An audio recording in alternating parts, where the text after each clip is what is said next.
Olá pessoal, espero que estejam todos em um bom momento, independente do período do dia. Nós hoje vamos falar sobre mitos e verdades sobre a atividade física e o esporte. Um dos primeiros mitos que a gente frequentemente é perguntado pelos pacientes é o esporte ou a atividade física como uma maneira de emagrecer. Sem a qual não se atingiria esse objetivo. A maioria dos pacientes falam isso. Ah, doutor, eu não estou conseguindo emagrecer porque eu não posso fazer exercício. Na verdade, isso é um mito. Não existe nenhum trabalho do mundo que prove que não se pode emagrecer independente da prática de exercício físico. Então, assim, a chave do emagrecimento é a diminuição da ingesta. Ponto. Agora, é óbvio que a atividade física é um grande motivador. O indivíduo se sente melhor, ele sua, ele tem a sensação de que ele está perdendo peso através daquela prática, ele está contribuindo para esse objetivo dele, mas é preciso ficar bem claro que isso funciona como um motivador, mas ele não é uma condição sine qua non para que se atinja o objetivo do emagrecimento. Isso é um mito. Outro mito muito frequente que a gente ouve falar, e que é uma das máximas que é difundida na prática da atividade física e do esporte, principalmente, é que o esporte iguala a todos. Ora, isso não pode ser verdade, mesmo porque se fosse verdade, se todos ficassem igualados através da prática do esporte, toda atividade competitiva terminaria em empate. E isso não ocorre, sempre tem um vencedor. Então, na verdade, a gente nunca sabe, antes de uma determinada competição, quem é o melhor, mas tem que haver um melhor. Então, o esporte não iguala a todos.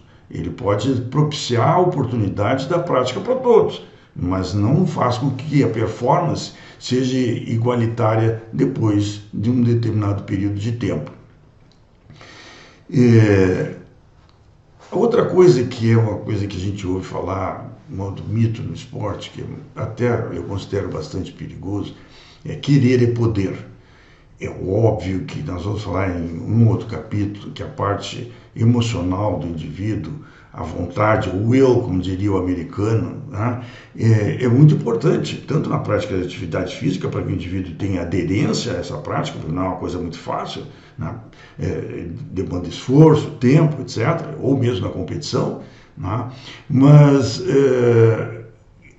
não se pode achar que simplesmente porque se tem motivação suficiente, nós vamos conseguir tudo que nós pretendemos. Então eu digo que isso é uma máxima perigosa, porque dá a sensação de que se você não atingir um determinado objetivo, é porque você não se empenhou o suficiente, faltou empenho, faltou garra, e muitas vezes as limitações estão na constituição física do indivíduo, do praticante da atividade física ou do esporte, e das habilidades que ele eventualmente tenha congênitas. Então, o querer é poder é uma frase que eu considero perigosa na prática, principalmente do esporte, porque às vezes o indivíduo, baseado nessa máxima, vai além da sua capacidade física, propiciando então que surjam lesões que ele poderia evitar se soubesse que um pouco mais de moderação e aceitasse que algumas limitações que são inerentes ao seu físico e à sua pessoa. Outra coisa interessante que a gente ouve muito falar é o seguinte: temos que fazer os exercícios para aumentar os reflexos. Ora, o reflexo não tem como ser aumentado, você nasce com mais ou menos reflexo. Isso é uma característica do indivíduo. Ele pode, e exatamente é o que se propicia e se busca, é condicionar os reflexos para os movimentos que nós pretendemos. Então eu sempre costumo explicar para os pacientes que se eu pegar uma bolinha de papel e atirar contra ele, a primeira reação dele vai ser fechar os olhos. Depois de tirar 100 ou 200 vezes a bolinha, ele vai começar a se desviar. Mas o tempo de resposta para esse estímulo vai ser sempre o mesmo, porque ele nasceu com esse tempo de resposta. Isso é uma característica pessoal, individual dele. Então o que a gente pode é condicionar os reflexos, mas não aumentar os reflexos. Isso, com o passar do tempo, a única coisa que acontece, a gente vai perdendo os reflexos. mas não vai ganhando, não vai aumentando a velocidade dos reflexos. E a primeira vez que eu me dei conta disso, eu estava numa feira de ciências em Toronto, no Canadá, com uma série de colegas da Faculdade de Medicina, e havia uma mesa onde a gente sentava e tinha que apertar um botão, né, em resposta a um estímulo visual luminoso que aparecia na tela. E dependendo da velocidade com que se apertava aquele botão, nós tínhamos uma resposta da velocidade dos nossos reflexos. Lento, moderado, rápido, etc. E um dos colegas, ele teve uma performance muito aquém dos outros. E o pessoal, como tudo, éramos jovens, começaram a brincar com ele. Pô, mas tu tá ruim, hein? Nossa, mas tu tá lento.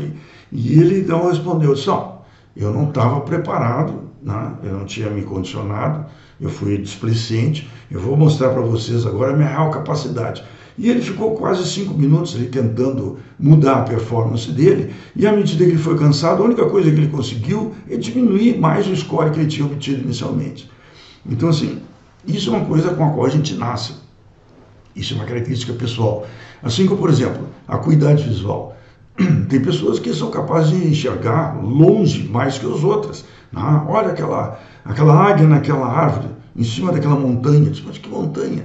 Não, aquela, e que árvore? Aquela árvore. Então, assim, a acuidade visual é uma coisa que também cada um nasce, embora possam todos ser 20/20, que é o teste máximo de visão nos testes normais que se faz no oculista. Tem algumas pessoas que têm uma acuidade muito superior a outras. A mesma coisa a capacidade auditiva. Tem pessoas que têm uma capacidade auditiva superior aos outros. Entra num concerto e diz, olha, o oboé da esquerda está desafinado. E tu não sabe nem o que é o oboé. Qual é o som do oboé dentro dos outros. Mas isso é uma capacidade daquela pessoa nata. Assim como tem os provadores de vinho. Não adianta você querer ser o provador de vinho por vontade própria se você não tiver uma capacidade de papilas gustativas que lhe dê potencial de diferenciar um vinho de outro. Outra coisa que também a gente ouve, que é um mito, é aumentar a elasticidade. Ora, elasticidade, assim como a acuidade, assim como auditivo e visual, são coisas que você nasce com elas. Então, o pessoal às vezes não se dá conta, e talvez eu vá repetir isso em outros vídeos, mas vale a pena lembrar aqui, que não é o balé que torna uma mulher elástica, uma bailarina elástica. Na verdade, o balé é uma grande peneira. As outras meninas que tentaram o balé e não tinham elasticidade, abandonaram. Mas ficaram as que têm elasticidade. E a elasticidade, elas nasceram com ela. Isso é uma coisa nata. Elas podem melhorar um pouquinho com algum tipo de exercício, mas uma pessoa que tem rigidez articular não vai ficar flexível simplesmente tentando ficar flexível. Não é uma questão de querer. E às vezes a gente vê em determinadas atividades que as pessoas ficam forçando as articulações numa expectativa de que com isso vão conseguir uma abertura de pernas maior, por exemplo. E na verdade tudo que elas vão conseguir é artrose. A gente pode conseguir um alongamento muscular, mas quando chega no ponto de vista de um alongamento que exija da conformação geométrica articular um movimento maior, nós vamos ter um conflito. E isso vai, a médio e longo prazo, não só frustrar o indivíduo, mas provocar uma artrose. Outras coisas que a gente ouve também é o aquecimento. Tem que aquecer antes da atividade física. Se nós tivéssemos que fazer aquecimento cada vez que nós fôssemos fazer uma atividade física, nós há muito tempo já teríamos sido devorados por leões, tigres e etc. O nosso organismo foi preparado para ter uma resposta extremamente rápida para um estímulo de ameaça. E como é que ele consegue isso? Ele consegue por uma descarga de adrenalina e pela glicose, que é um combustível de consumo rápido de energia, de rápida produção de energia, que nos potencializa sair da imobilidade para o movimento frente a um estímulo de risco ou de ameaça.